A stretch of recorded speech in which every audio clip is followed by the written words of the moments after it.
ज्ञानाशयी और प्रेमाशयी में अंतर स्पष्ट करें। मतलब कि ज्ञानाशयी और प्रेमाशयी में क्या क्या अंतर है, दोनों में अंतर स्पष्ट करें। पहला अंतर, ज्ञानाश्रयी में ईश्वर प्राप्त का प्रधान साधन ज्ञान है और प्रेम उसका सहायक है, उसका मानना है। और प्रेमाश्रयी का मानना है प्रेम ही ईश्वर प्राप्त का प्रधान है, ज्ञान उसे स्वरूप की पवित्रता के लिए आवश्यक है।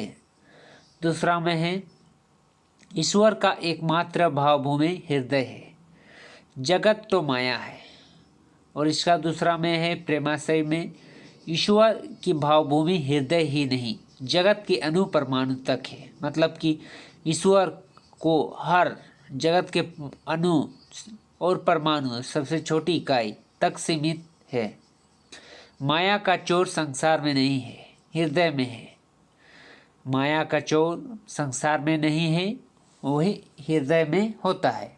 फिर है तीसरा में ज्ञानाश्रयी में अंतर, धर्म की ब्रह्मा विधि विधान पाखंड है, आडंबर है, अतः वे त्याज्य है। प्रेमाशयी में है धर्म का ब्रह्मा विधान अवश्य पाखंड है, आडंबर है, किंतु वह त्याज्य नहीं है, अपूर्ति प्रेम की माधुरी से परिष्करणीय है।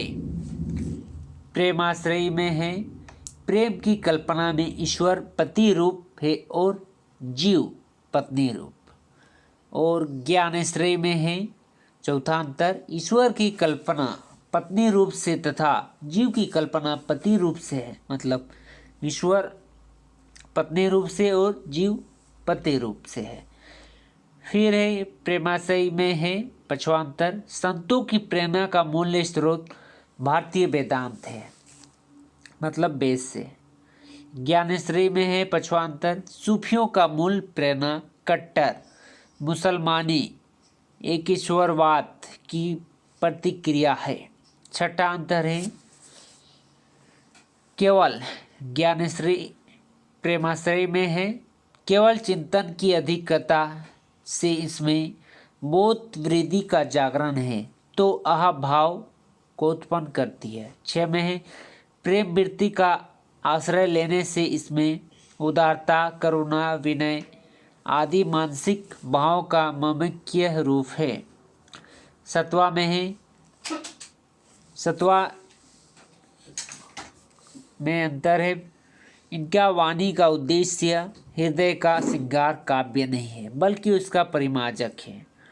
और प्रेमाश्रयी में है ज्ञानाश्रयी में इनकी वाणी का उद्देश्य हृदय की परिमार्जक नहीं बल्कि उसकी वृत्तियों का प्रतिशोध था।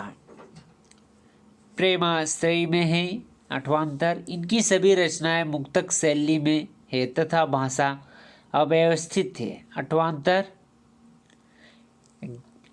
सभी रचनाएं प्रबंधक शैली में है और भाषा सुव्यवस्थित ठेठ अवधि भाषा में है। यह है प्रेमाश्रयी का। ये थे दोनों ज्ञानाश्रयी और प्रेमाश्रयी धारा में अंतर स्पष्ट करें। मतलब दोनों में ही कौन कौन से अंतर है, मुख्य अंतर। यह हिंदी साहित्य का इतिहास में आ सकता है, सेमेस्टर 1 का क्वेश्चन है।